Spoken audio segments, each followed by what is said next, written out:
saudara yang dikasihi oleh Tuhan, kita bersyukur bahwa pada pagi hari ini kita dapat kembali bersama-sama beribadah untuk memuji dan memuliakan nama Tuhan.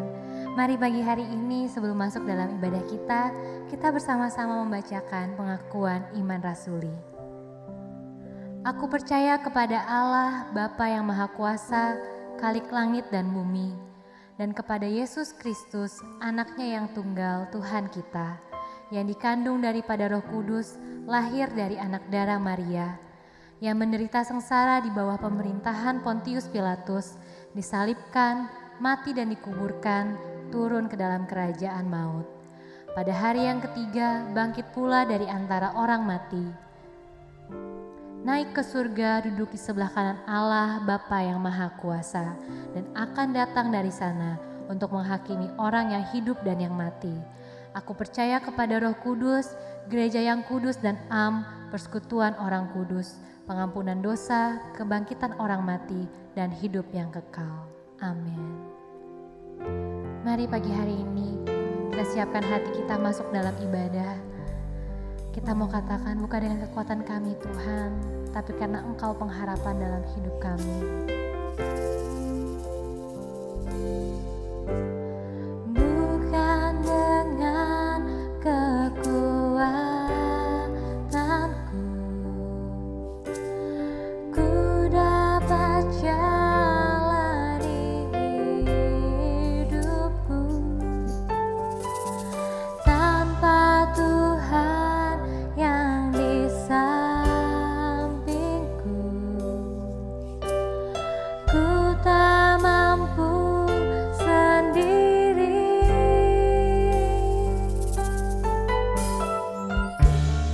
Engkaulah kuatku yang menopangku. Ku pandang wajah-Mu dan berseru, pertolonganku datang dari-Mu. Peganglah tanganku, jangan lepaskan, Kaulah harapan dalam hidupku. Bukan dengan kekuatan kami Tuhan, bukan dengan kekuatanku,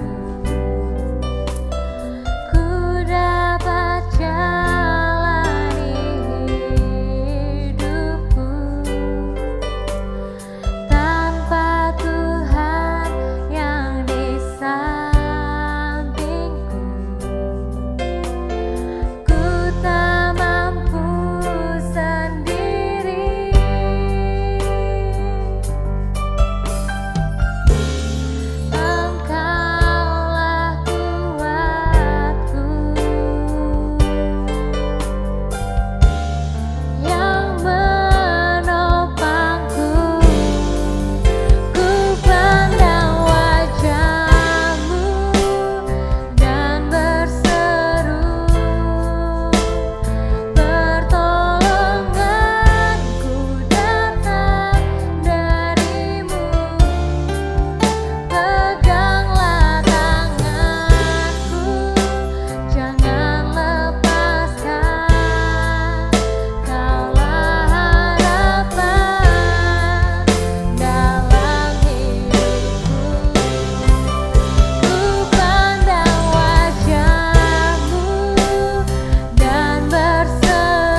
Kami bersyukur Tuhan, melalui masa-masa yang sulit dalam kehidupan kami hari-hari ini, kami percaya bahwa masih ada Engkau Tuhan sumber pengharapan kami. Masih ada Engkau Tuhan sumber kekuatan kami. Kami gak mampu jalan sendiri Tuhan, tapi kami percaya Engkau Tuhan yang memegang tangan kami. Maka dari itu Tuhan, pagi hari ini kami mau bersama-sama datang. Kami mau mengucap syukur kepada Tuhan buat setiap pertolongan dan kebaikan Tuhan dalam kehidupan kami. Kami mau Tuhan datang ke hadirat Tuhan membawa hati kami yang siap untuk memuji Tuhan. Terima kasih Bapa, beracara pagi hari ini Tuhan di antara kami. Kami siap untuk memuji dan memuliakan nama Tuhan. Dalam nama Tuhan Yesus Kristus, mari bersama kita katakan, Amin. Mari pagi hari ini kita bersama-sama bersuka di hadapan Tuhan.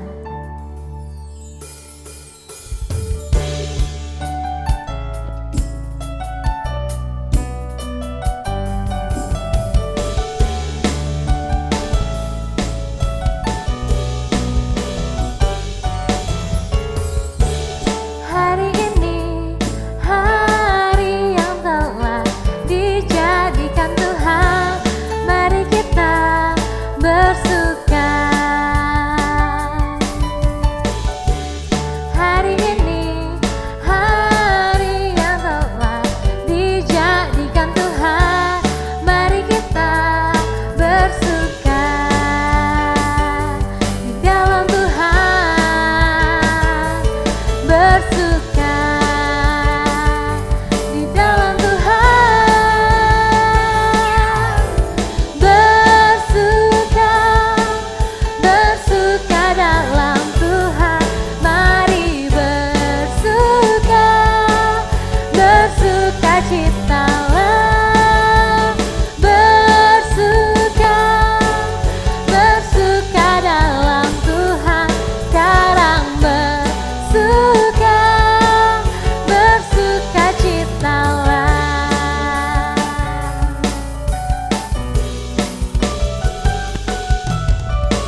Tiba saatnya kita akan mendengarkan kebenaran firman Tuhan yang akan disampaikan oleh hamba-Nya. Mari kita semua siapkan hati kita untuk ditaburi oleh firman Tuhan.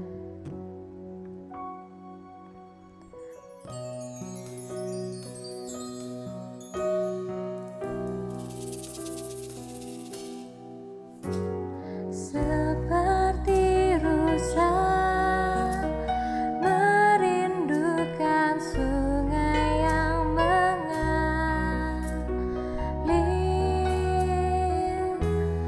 demikianlah jiwaku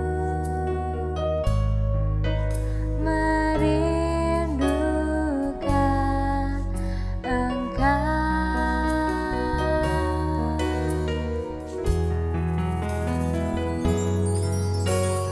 Tuhan Rajaku, padamu sangat haus jiwaku.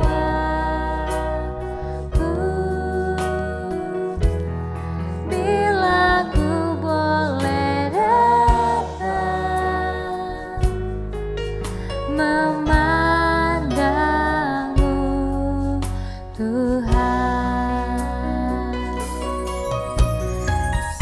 Sekalipun dagingku dan hatiku habis lenyap, gunung batuku dan bagianku tetaplah Allah selamanya. Seperti rusa yang merindukan sungai, seperti rusa merindukan sungai yang mengalir,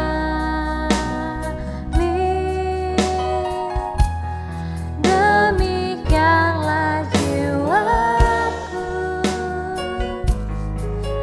merindukan Engkau.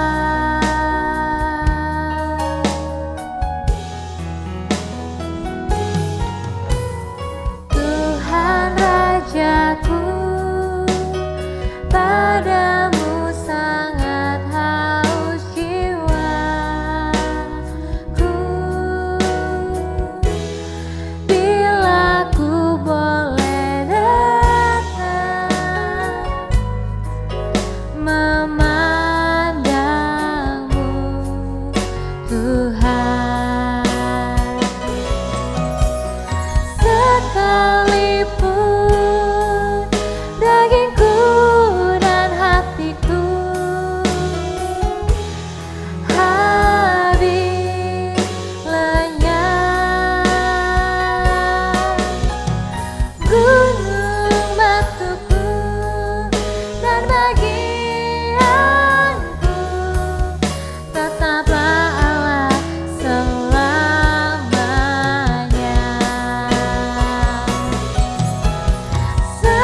Sekalipun dagingku dan hatiku habis lenyap, gunung batuku dan bagianku tetaplah Allah selamanya. Tetaplah Allah selamanya. Tetaplah Allah selamanya.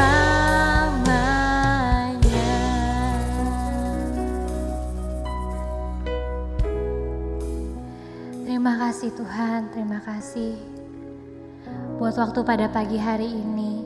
Tuhan izinkan kami untuk kami boleh bersama-sama disiapkan untuk mendengarkan kebenaran firman Tuhan. Mari Tuhan, pagi hari ini kami undang Engkau untuk hadir dan berbicara buat setiap kami.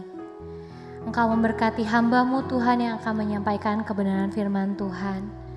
Biar hikmat yang dari Tuhan yang menuntun hamba-Mu dalam penyampaian firman hari ini. Terima kasih Bapa. Kami siap untuk mendengarkan kebenaran firman Tuhan. Di dalam nama Tuhan Yesus Kristus. Haleluya. Amin. Shalom saudara sekalian yang kekasih. Salam sejahtera kepada jemaat yang saya layani di mana saya menjadi senior pastor dalam lingkungan Rehoboth Ministry. Saya benar-benar merasa bertanggung jawab melayani saudara-saudara sekalian. Di tengah-tengah masa pandemi COVID-19 ini, saya tidak pernah melupakan tanggung jawab saya untuk tetap mengembalakan Bapak Ibu, saudara-saudara sekalian. Walaupun kita tidak bisa berhadapan langsung, tetapi melalui pemberitaan firman Tuhan yang disampaikan baik oleh saya maupun gembala-gembala, di mana saudara-saudara berjemaat, saudara terus mendapatkan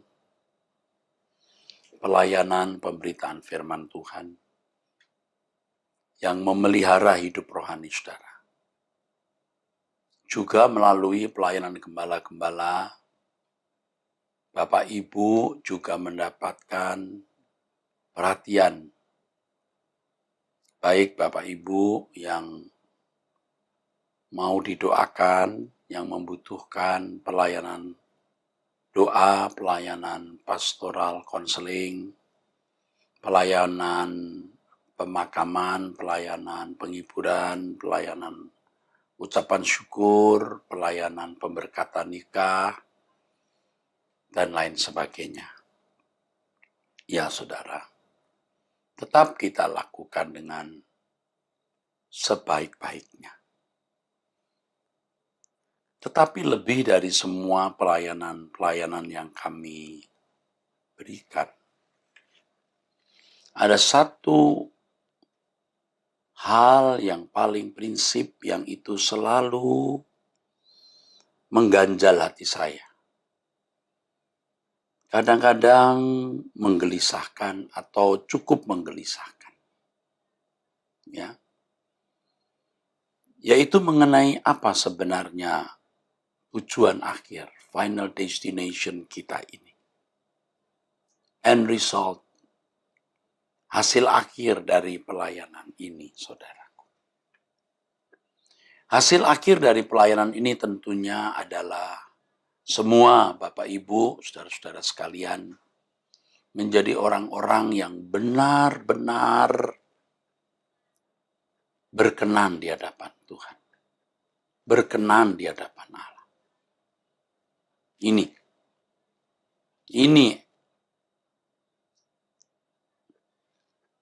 end result-nya. Ini goal-nya, saudaraku. Kalau hal ini belum tercapai atau Bapak Ibu tidak mengalami proses perubahan dan pertumbuhan rohani yang benar ke arah ini, ya terus terang, ini sangat menggelisahkan saya.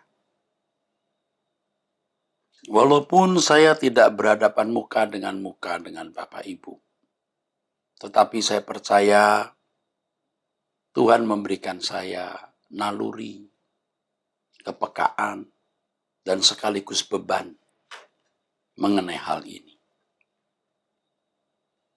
Tidak sedikit jemaat yang sebenarnya belum berkeadaan berkenan di hadapan Allah. Ya saudara. Seperti yang saya lihat, saya saksikan dalam kehidupan banyak orang. Ya. Yang saya lihat, saya saksikan dalam kehidupan banyak orang.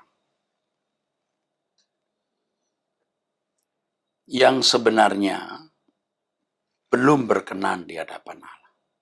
tetapi tidak menyadari keadaan tersebut. Merasa fine-fine saja, ya,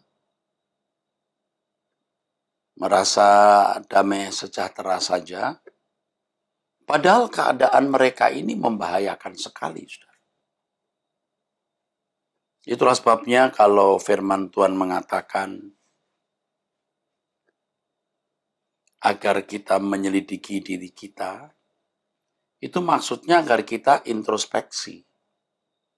Kira-kira apa penilaian Allah terhadap diri kita?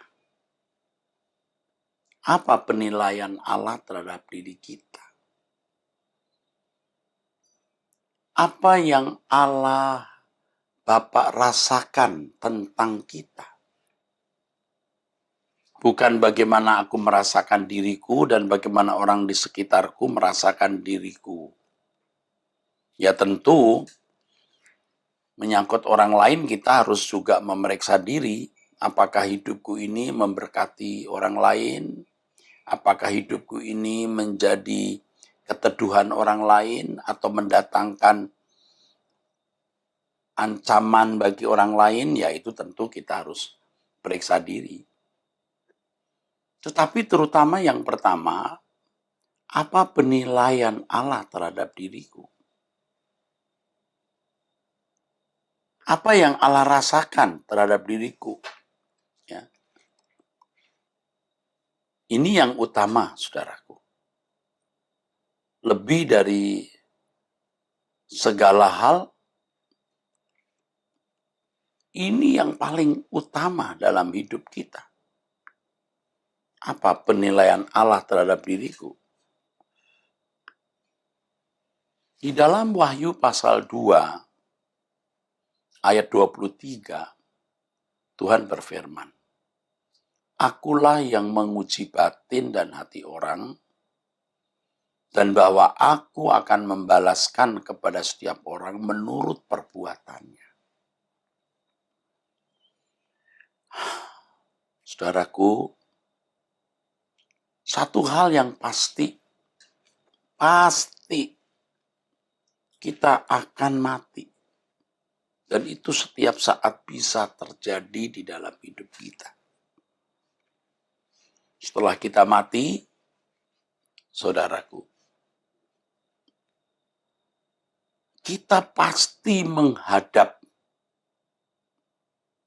pengadilan Allah. Kita akan melihat nilai hidup kita masing-masing. Pasti. Ya. Kalau sudah menghadapi kepastian ini, kita harus benar-benar serius. Kita tidak bisa anggap remeh lagi. Nggak boleh anggap enteng.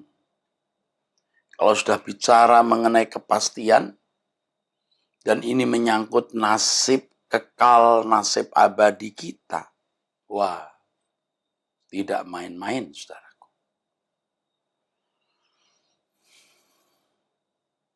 Ini yang saya mengajak saudara untuk serius memeriksa diri.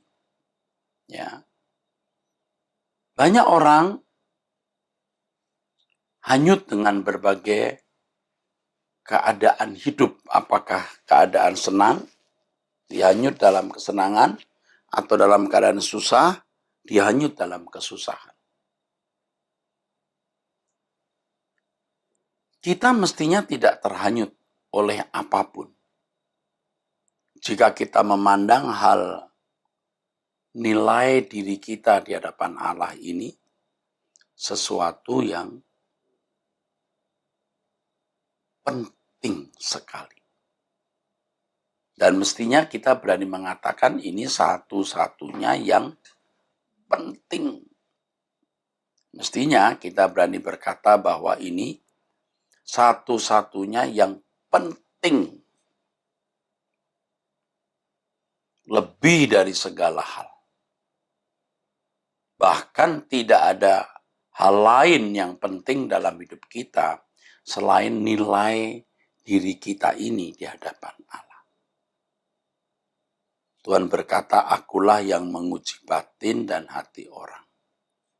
Jadi Tuhan mengevaluasi. Tuhan menilai. Lalu berapa hasilnya, itu tergantung bagaimana kita mengisi hari hidup kita. Itulah sebabnya, saudara, di dalam firman Tuhan, ya, dalam firman Tuhan, Rasul Paulus mengatakan, demikianlah setiap orang di antara kita akan memberi pertanggungan jawab tentang dirinya sendiri kepada Allah. Jadi kita harus melihat diri kita sendiri dulu nih.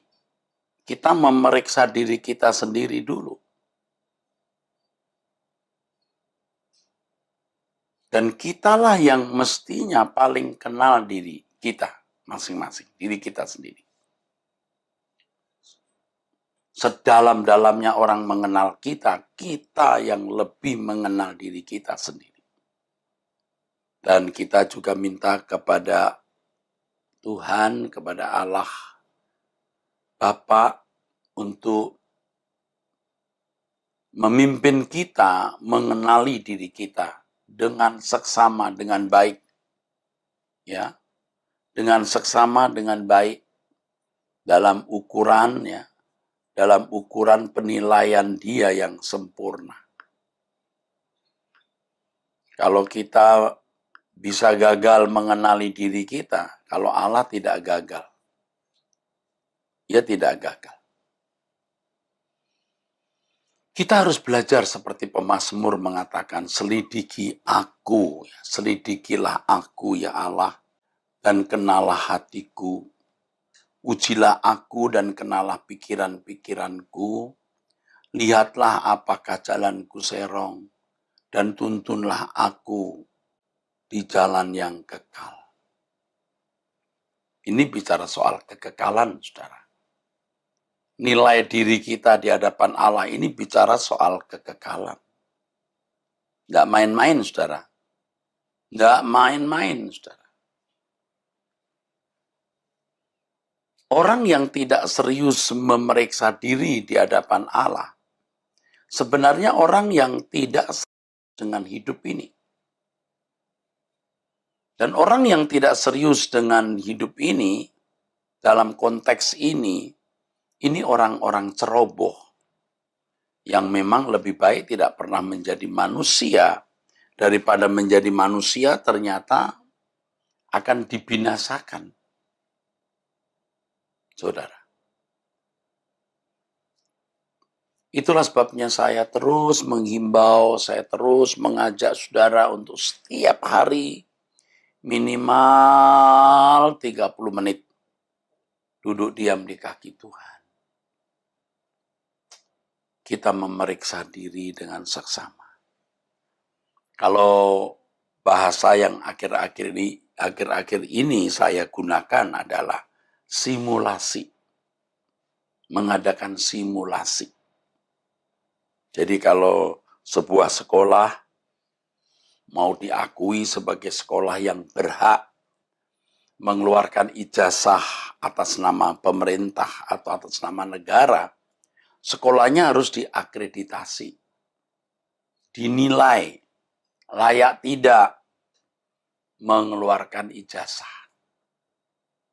Dinilai siapa gurunya, apa gelar-gelarnya, apakah sudah memiliki karya ilmiah, bagaimana keuangannya, bagaimana ruangannya, bagaimana perpustakaannya, apakah memiliki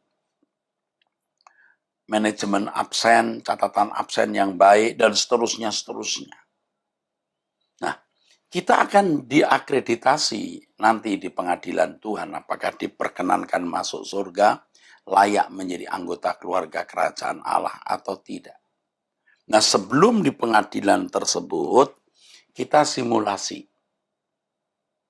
Nah, biasanya sekolah itu mengadakan simulasi namanya. Jadi seakan-akan ada yang menilai, yang disebut asesor. Menilai diri sendiri dulu. Kalau seandainya ditanya, Apakah ada catatan absen? Oh, ada. Apakah ada SK, surat keputusan pengangkatan dosen? Ada. Apakah sudah melakukan pengabdian masyarakat? Oh, ada. Buktinya mana? Ada fotonya dan lain sebagainya. Apakah sudah mengadakan penelitian? Ada. Penelitian dosen? Ada ini. Buku-bukunya. Barangnya ada. Apakah ada penelitian antara dosen dan guru yang dikolaborasi? Ada bukunya ini. Jadi kita sendiri menilai diri kita. Kalau nanti asesor datang, bisa menjelaskan bahwa sekolah ini benar-benar sekolah yang baik sehingga layak terakreditasi. Ada nilainya itu, saudara. A, B, atau C, atau unggul. Nah, saudara, kita juga harus membuat simulasi ini di hadapan Allah. Saya asik ya melakukan hal ini. Kalau dulu terus terang kurang, saudara. Apalagi saya pendeta, sudah merasa orang baik lah. Udah merasa orang benar, saudara. Tapi seiring perjalanan waktu, ketika Tuhan membukakan banyak kebenaran, saya memiliki kegentaran ya kepada Allah. Maka saya tidak mau, kalau sampai tertolak nanti, maka saya membuat simulasi. Saya bersyukur karena banyak pengalaman-pengalaman yang tidak terceritakan kepada orang.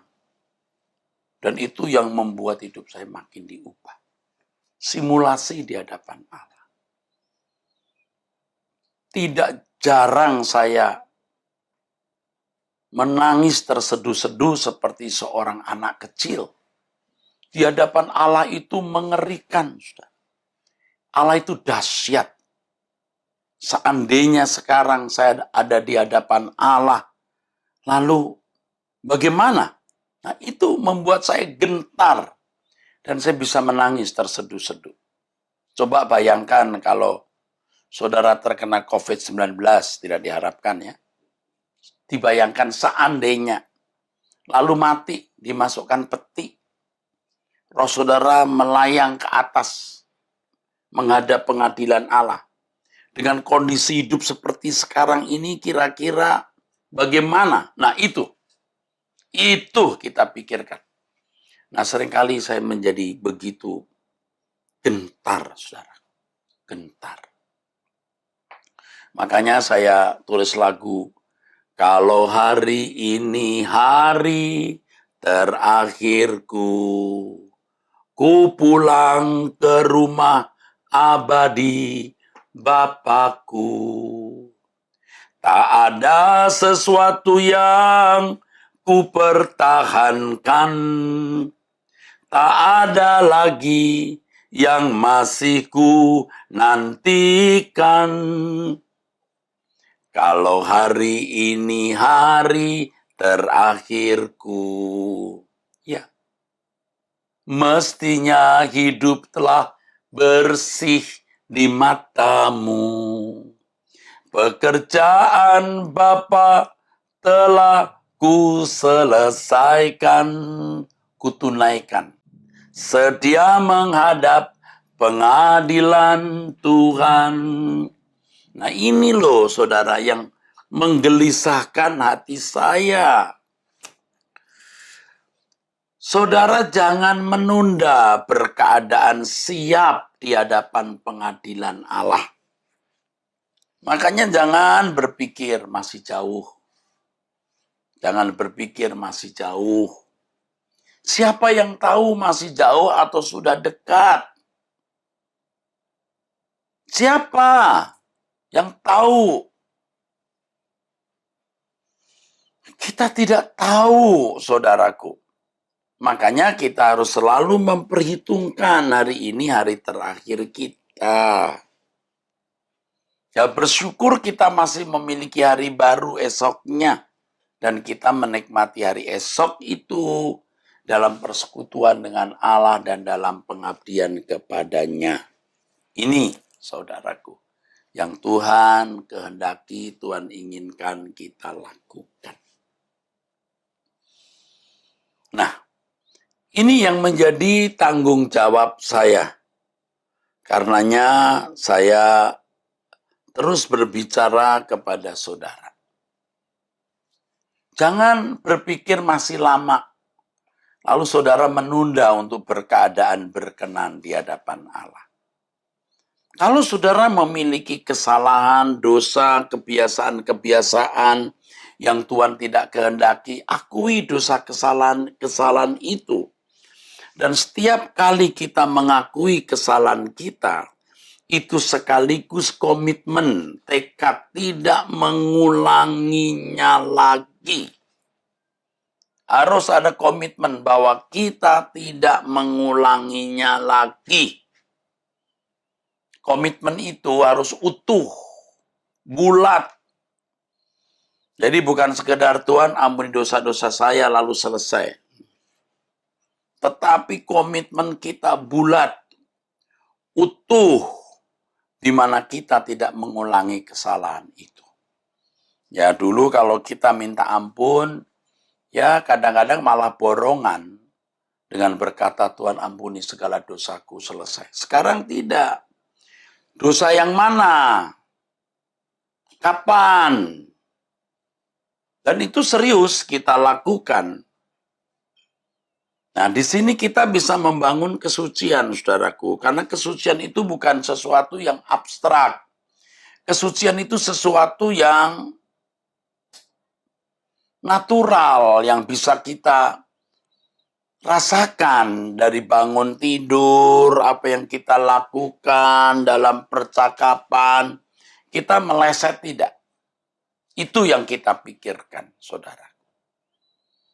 Nah, nanti lama-lama juga kita tidak perlu memikirkan, otomatis kok kita bisa hidup benar, hidup berkenan di hadapan Allah itu kok.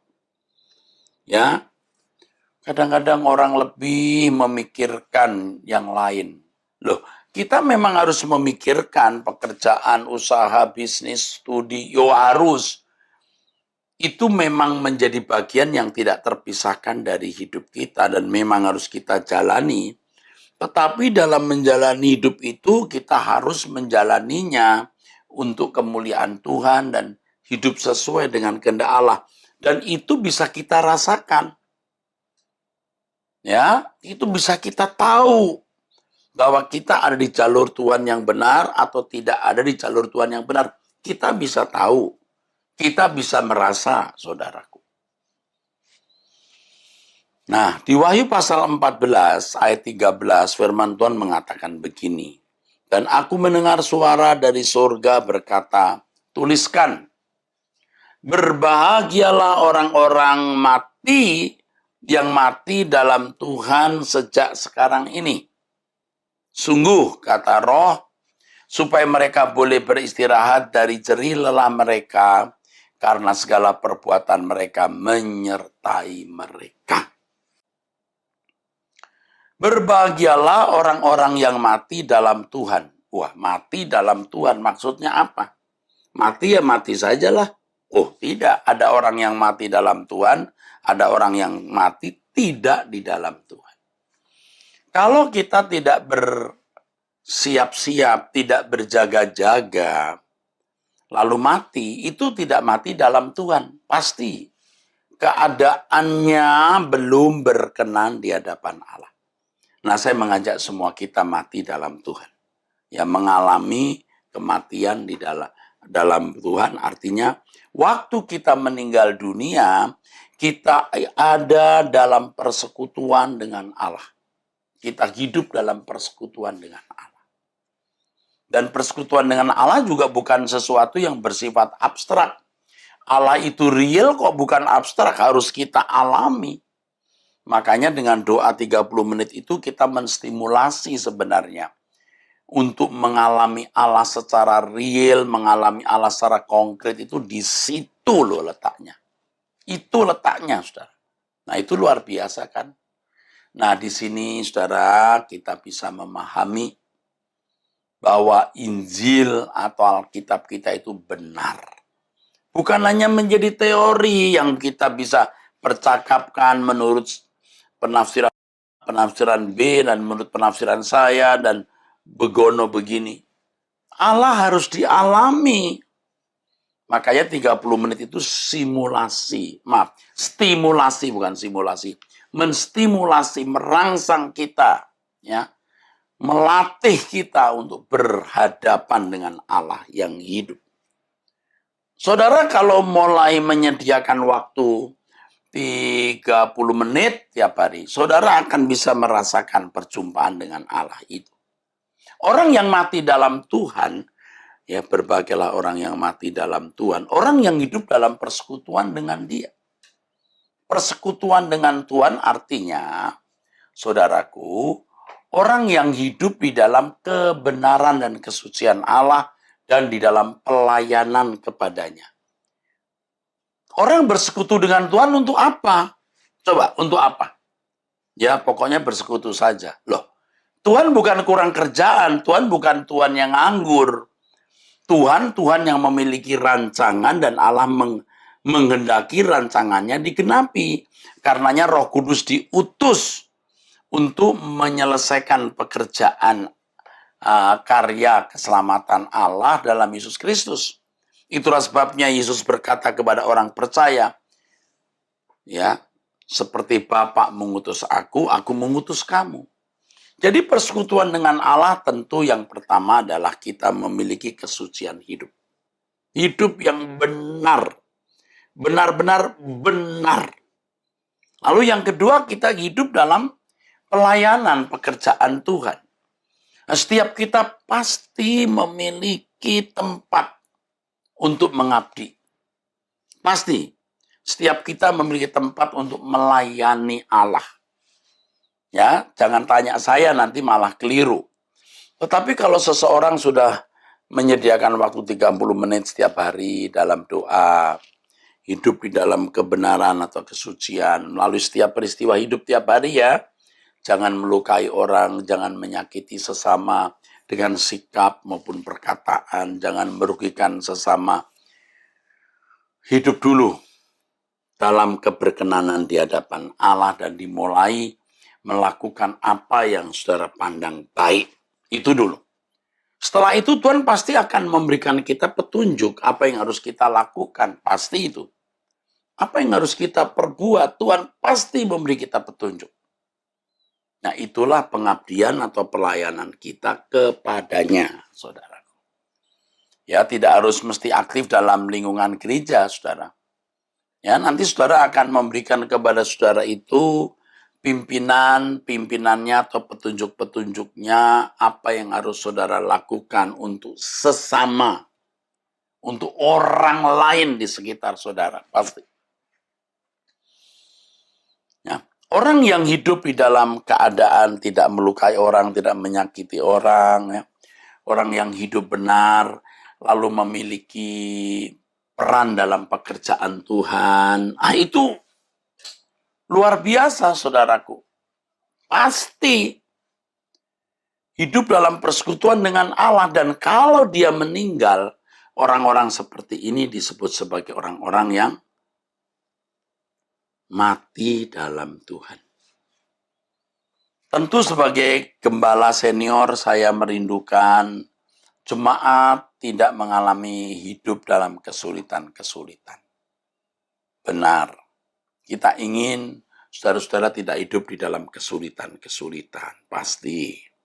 Tapi lebih dari hal ini, saudara mencapai hidup yang berkenan kepada Allah, supaya ketika saudara nanti menghadap pengadilan Tuhan, saudara berbahagia. Jangan hanya di sini berbahagia. Pelayanan kita bukan hanya sekedar membuat orang yang tidak memiliki jodoh, dapat jodoh, orang yang tidak punya anak, dapat anak, yang punya masalah ekonomi, mendapat jalan keluar. Oh, bukan hanya itu, saudaraku. Bukan hanya itu. Bukan itu malahan mestinya. Fokusnya adalah bagaimana saudara mengalami perubahan atau pendewasaan rohani, Sehingga saudara menjadi orang-orang yang berkenan, dan orang-orang yang berkenan ini, orang-orang yang layak mendapat atau pantas mendapat pernyataan ini. Berbahagialah orang-orang mati yang mati dalam Tuhan sejak sekarang ini. Ya. Sungguh kata Roh, supaya mereka boleh beristirahat dari jerih lelah mereka, karena segala perbuatan mereka menyertai mereka. Ada kata jerih lelah. Ini berarti sebuah perjuangan, saudaraku, sampai membuat kita itu merasa lelah. Perjuangan yang membuat kita merasa letih. Perjuangan yang membuat kita ini benar-benar capek. Merasa capek. Perjuangan apa itu? Ya, pertama, itu perjuangan menyangkal diri, saudara. Kita ini punya daging ini, menuntut untuk dipuaskan. Kita punya jiwa, saudaraku, menuntut untuk juga dipuaskan. Ini kita capek ngadepin monster dalam diri kita itu. Nah, banyak orang tidak menanggulangi. Pokoknya mau sombong-sombong saja, mau marah-marah saja, mau melukai orang, ya lukai saja orang. Tidak peduli apa kata orang. Nah, ini masalahnya, saudaraku. Nggak peduli. Jadi nggak capek. Dia memanjakan dagingnya.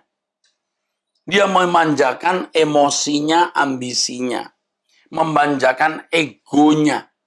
Kita kan punya godaan untuk dibanggakan, godaan untuk dihormati orang, godaan untuk ditaati orang, godaan dianggap orang penting. Kita semua punya begitu. Dan hal itu mencelakakan kita, karena kalau kita masih menghidupi, melestarikan, mempertahankan karakter dosa seperti itu, saudaraku, kita tidak bisa. Kita tidak bisa hidup berkenan di hadapan Allah. Tidak bisa. Saya bukan orang baik juga sebenarnya. Temperamental juga. Temperamental tinggi. Tinggi, saudara. Waduh, lihat track record jejak hidup saya, malu, saudara. Tetapi saya tahu kalau saya terus melestarikan monster itu dalam hidup saya, wah, celaka saya. Maka saya berjuang untuk mematikan monster itu. Nah, agama-agama pada umumnya pun juga mereka memiliki pergumulan yang mirip seperti ini, yang sama seperti ini. Mengajarkan orang saleh, mengajarkan orang berperilaku baik, sabar, jujur, setia kepada pasangan hidup. Yaitu itu bahasa hukum atau bahasa agama pada umumnya. Mereka juga mengajarkan hal itu kok, saudaraku. Iya, sebenarnya itu bukan hal yang luar biasa. Nah, kekristenan itu harus lebih dari itu. Selain menjadi orang baik, ini sudah mutlak ya. Tidak melanggar hukum, itu sudah mutlak ya. Memiliki hati yang tidak jahat kepada orang lain, itu mutlak ya, saudara. Selanjutnya kita memiliki kualitas hidup seperti Tuhan Yesus. Makanya di 2 Korintus pasal 5, firman Tuhan ya, saudaraku, mengatakan demikian, ayat 9 dan 10. Kami berusaha. Loh, kelasnya Paulus saja berusaha. Ini rasul, kami termasuk Paulus. Supaya kami berkenan kepada Allah.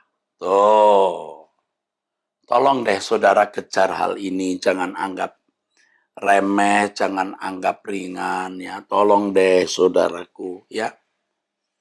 Berkenan kepada Allah. Mengapa? Sebab kita semua harus menghadap tahta pengadilan Allah. Coba.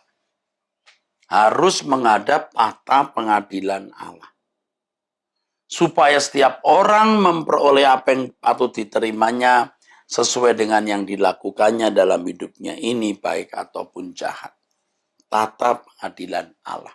sama dengan tahta pengadilan Kristus, sama. Ini suatu kepastian. Kalau ini suatu kepastian, kita tidak boleh anggap remeh, saudaraku. Jadi, jangan hanya mendengar khotbah ini lalu menyatakan setuju. Tidak cukup. Jangan saudara merasa bahwa saudara sudah tahu lalu tidak perlu merenungkannya dengan sungguh-sungguh. Ya. Jangan saudara berpikir bahwa Anda sudah baik-baik saja. Enggak. Anda harus memiliki satu perasaan krisis. Jadi setiap hari itu Tuhan akan pasti mengajarkan hal-hal baru. Hal-hal baru yang Tuhan ajarkan itu ternyata membongkar keadaan kita yang belum seperti Yesus. Tapi moral umumnya harus sudah baik dulu ya, sudah jujur, sudah tidak merugikan, menyakiti sesama, setia kepada pasangan hidup ya. Secara moral umum harus baik dulu. Kalau secara moral umum sudah tidak baik ya sudah tutup buku lah, udah bisa ngomong lagi, saudara. Secara moral umum harus baik dulu. Lalu Tuhan akan bekerja dalam segala hal mendatangkan kebaikan bagi kita untuk supaya kita serupa dengan Yesus. Maka Tuhan akan ajarkan hal-hal baru setiap hari. Hal-hal baru yang membukakan mata kita untuk melihat diri kita sendiri dan mengenali ternyata kita belum seperti Yesus. Nah, nanti hal-hal sederhana, hal kecil, hal-hal yang kelihatan halus, kita anggap bukan masalah, jadi masalah. Ketika kita mulai mengerti perasaan Allah. Ini kita tidak berhadapan dengan hukum ya, berhadapan dengan pribadi Allah. Asik sekali, saudara. Kalau kita bisa menyenangkan dia, dari hal kecil sampai hal besar, kita menghadap tahta pengadilan Kristus dengan sukacita. Sudah mati dalam Tuhan, artinya berbahagialah orang yang mati dalam Tuhan. Mati dalam Tuhan membuat kita berbahagia, saudaraku. Lalu kita berhadap di hadapan tahta Kristus, kita yang hari demi hari menyenangkan dia. Menyenangkanmu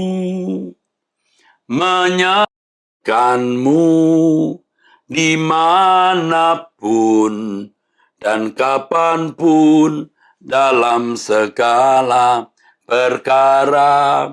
Menyenangkanmu sejak di bumi sampai selamanya. Kalau saya tanya saudara sudah menyenangkan Tuhan belum? Kalau Anda tidak berani menjawab, itu bahaya. Saudara menghadapi bencana di atas segala bencana. Bencana alam, wabah, COVID, tidak ada artinya dibanding bencana atas orang yang tidak menyukakan hati Allah. Karena firman Tuhan mengatakan, terkutuklah orang yang tidak mencintai dia. Terkutuklah orang yang tidak mengasihi Allah. Ini bukan main-main, saudara. Terkutuklah orang yang tidak mengasihi Allah. Mengerikan. Kalau sampai kata terkutuklah orang yang tidak mengasihi Allah, artinya orang yang tidak mengasihi Allah itu terkutuk. Ngeri, saudara. Ya. Saya berharap jangan sampai ada saudara yang terkutuk. Terkutuklah orang yang tidak mencintai Tuhan. Dan ini artinya terhukum dalam kekekalan. Kalau orang tidak mencintai Tuhan, pasti tidak berkenan di hadapannya. Kehidupannya pasti tidak menyukakan hati Allah. Dan orang yang tidak menyukakan hati Allah ini, pasti orang-orang yang terkutuk. Jadi terkutuklah orang yang tidak mencintai Tuhan, tidak mengasihi Allah. 1 Korintus 16 ayat 22. Siapa yang tidak mengasihi Tuhan, terkutuklah. Terkutuklah. Orang yang tidak mengasihi Tuhan, pasti tidak melakukan kehendak Allah, pasti tidak berkenan di hadapan Allah, maka terhukum. Saya juga tanya pada diri saya sendiri, kamu sudah lakukan kehendak Allah belum ya? Sudah menyenangkan hati Allah belum? Saya mulai bisa menjawab, aku sudah menyenangkan Dia. Tapi kadang-kadang ada hal-hal yang saya lakukan untuk menyenangkan diri saya sendiri. Aduh, itu saya minta ampun dan bertobat. Inilah pemberitaan firman Tuhan yang saya sampaikan. Dan gembala saudara masing-masing akan melengkapinya. Ya, Tuhan memberkati saudara-saudara sekalian. Sola Gracia. Puji Tuhan, kita semua sudah diberkati dalam penyampaian firman Tuhan yang disampaikan oleh hambanya Bapak Pendeta Dr. Erastus Sabdono. Kiranya apa yang kita dengar pada pagi hari ini menguatkan kita. Dan kita tetap setia kepada Tuhan dan kita melakukan firman Tuhan di dalam hidup kita hari lepas hari. Sebelum kita mengakhiri ibadah kita pada hari ini, mari bersama-sama jemaat Tuhan kita satukan hati kita. Kita berdoa bersama-sama. Terima kasih Tuhan, hari ini kami bersyukur. Kalau kami ada sampai hari ini semua karena kemurahan Tuhan. Terima kasih banyak Tuhan, pemeliharaan Tuhan yang luar biasa bagi kami semua. Kami bisa makan, minum, berpakaian. Kami bisa beraktivitas sekalipun Tuhan. Hari-hari ini kami sedang menjalankan PPKM. Tetapi kami bersyukur, kami dalam keadaan sehat dan baik. Kami bersyukur juga kami bisa beribadah hari ini Tuhan. Kami bersyukur untuk segala yang Tuhan kerjakan dalam hidup kami dan seluruh keluarga kami. Kami bersyukur Tuhan. Hari ini kami bersehati, kami berdoa, melepaskan berkat Allah bagi bangsa dan negara kami. Kami mengasihi bangsa kami Tuhan. Kami terus berdoa untuk bangsa kami. Kami berdoa untuk keselamatan bangsa kami dan kesembuhan bangsa kami. Kami berdoa untuk Bapak Presiden, Wakil Presiden, jajarannya, para menteri, TNI Polri, semua yang terlibat di dalam penanggulangan COVID-19 ini Tuhan. Kami berdoa untuk para dokter, para perawat, dan semua orang-orang yang terlibat di dalam penanganan COVID-19 ini Tuhan. Kami berdoa di dalam nama Yesus Kristus. Tuhan memberkati mereka, Tuhan menolong mereka, Tuhan melindungi dan menjagai mereka semua Tuhan. Kekuatan kami terbatas Tuhan, kesehatan kami terbatas. Kami butuh Tuhan, kami perlu Engkau ya Tuhan. Terima kasih Tuhan, terima kasih. Kami juga terus berdoa bagi semua masyarakat yang sedang mengalami COVID-19 ini Tuhan. Tuhan juga menjamah mereka, menolong mereka, menyembuhkan mereka. Kalaupun ada yang sudah Tuhan panggil, biarlah Tuhan memberikan kekuatan penghiburan bagi keluarga yang ditinggalkan Tuhan. Dengan pengalaman-pengalaman seperti ini Tuhan, biarlah bahwa hati kami melekat terus kepada Tuhan. Bahwa kematian itu pasti. Tetapi kami yang masih hidup ini Tuhan, bahwa kami terus dekat kepada Tuhan, mengasihi Tuhan, menghormati Tuhan, beribadah kepada Tuhan dengan sungguh-sungguh, mempersiapkan hidup kami. Oh Tuhan, terima kasih untuk setiap pengajaran firman-Mu. Terima kasih untuk setiap ibadah-ibadah yang kami alami dan lakukan Tuhan. Terima kasih banyak Tuhan. Hari-hari ini juga kami berdoa Tuhan, untuk Ketua Sinode kami Bapak Dr. Erastus Sabdono. Terima kasih untuk pemulihan yang Tuhan berikan. Kami percaya kesembuhan yang sempurna Tuhan curahkan bagi hamba-Mu. Demikian juga bagi umat-Mu Tuhan, yang hari-hari ini sedang mengalami sakit juga Tuhan. Tuhan tolong mereka, Tuhan jamah mereka, kuatkan mereka. Kuatkan dan teguhkan hati mereka untuk tetap percaya Tuhan tidak pernah meninggalkan mereka. Semuanya ada dalam kendali Tuhan. Oleh karena itu Tuhan juga Tuhan berkati seluruh umat-Mu yang hari-hari ini ada di rumah tidak berkegiatan. Sekalipun mereka ada di rumah tetapi mereka terbatas kegiatan mereka. Mereka tetap bersyukur kepada Tuhan. Tetap mengandalkan Tuhan dan tetap menjaga kesehatan hidup mereka. Kalau ada yang sedang berbeban berat hari-hari ini Tuhan, karena masalah ekonomi, keuangan, masalah sosial dan masalah pekerjaan, Tuhan tolong mereka, Tuhan tolong mereka. Kami berdoa juga untuk keluarga besar dari Oma Yeti, di mana Tuhan sudah memanggil Oma Yeti kembali ke rumah Bapa. Kiranya Tuhan juga memberikan penghiburan, kekuatan. Kami bersyukur hari ini untuk semua pelayan-pelayan-Mu yang sudah ambil bagian. Dalam pelayanan ini Tuhan memberkati mereka. Pekerjaan, usaha mereka, apa saja yang dikerjakan tangan mereka Tuhan buat berhasil dan beruntung. Ya Allah, ya Bapa di surga, kami menyerahkan seluruh hidup kami sepenuhnya ke dalam tangan Tuhan. Kami percaya Tuhan tidak pernah meninggalkan kami. Allahku setia, Allahku adil, Allahku besar dan mulia, Allah yang Immanuel, Allah yang menyertai kami. Terima kasih Tuhan, terima kasih. Biarlah di hari-hari ke depan hidup kami ada di dalam pemeliharaan Tuhan. Ajar kami tetap bersyukur dalam keadaan apapun juga dan selalu mengandalkan Tuhan. Jemaat Tuhan yang terkasih, jangan pernah jauh dari Tuhan. Andalkan Tuhan, bersekutu dengan Dia, alami Tuhan dalam hidup pribadi kita dan keluarga kita, dan percayalah Tuhan melindungi dan menyertai kita semua. Jemaat Tuhan yang terkasih, mari pandang kepada Tuhan. Hati kita tertuju kepada Tuhan. Pandangan kita hanya tertuju kepada Tuhan. Selama kita hidup, andalkan Dia dalam hidup kita. Dan percaya pertolongan Tuhan. Mari angkat tangan saudara dan kita menerima berkat yang dari Tuhan.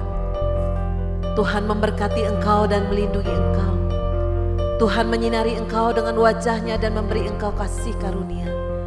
Tuhan menghadapkan wajahnya kepadamu dan memberi engkau damai sejahtera. Terimalah berkat yang terbaik dari Tuhan. Di dalam nama Yesus Kristus yang berkuasa, kami berdoa dan mengucap syukur. Haleluya. Amin.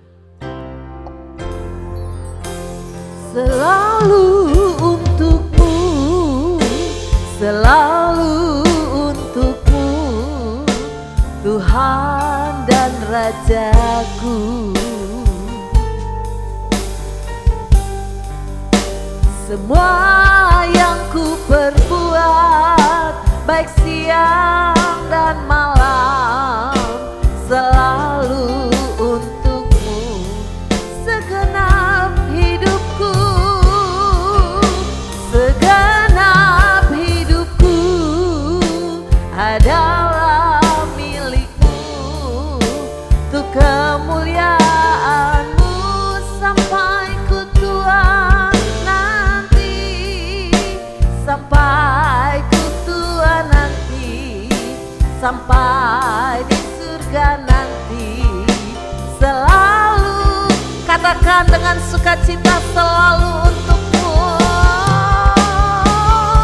selalu untukmu, selalu untukmu, Tuhan dan Rajaku. Semua yang ku perbuat, semua yang ku perbuat, baik siang dan malam, selalu untukmu. Segenap hidupku, segenap hidupku adalah milikmu. Untuk kemuliaanmu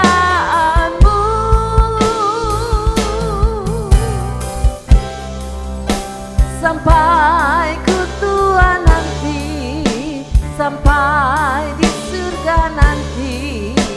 Selalu untukmu sampai ku tua nanti, sampai ku tua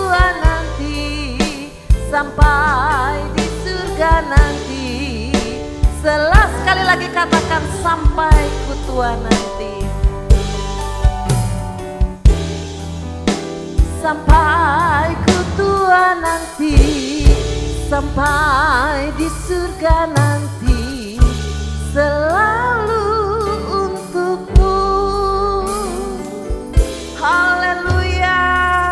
Bersukacita dalam ibadah kita hari ini, dan kita akan menyelesaikan ibadah ini. Jemaat Tuhan dipersilakan untuk memberikan persembahan dengan sukacita. Dan sekali lagi saya ingatkan, taati protokol kesehatan dan tetap menjaga kesehatan pribadi, lepas pribadi dan juga keluarga kita. Selamat menjalani hari-hari ke depan. Lakukan hidup ini dengan sukacita dan Tuhan pasti memberkati kita semua. Shalom.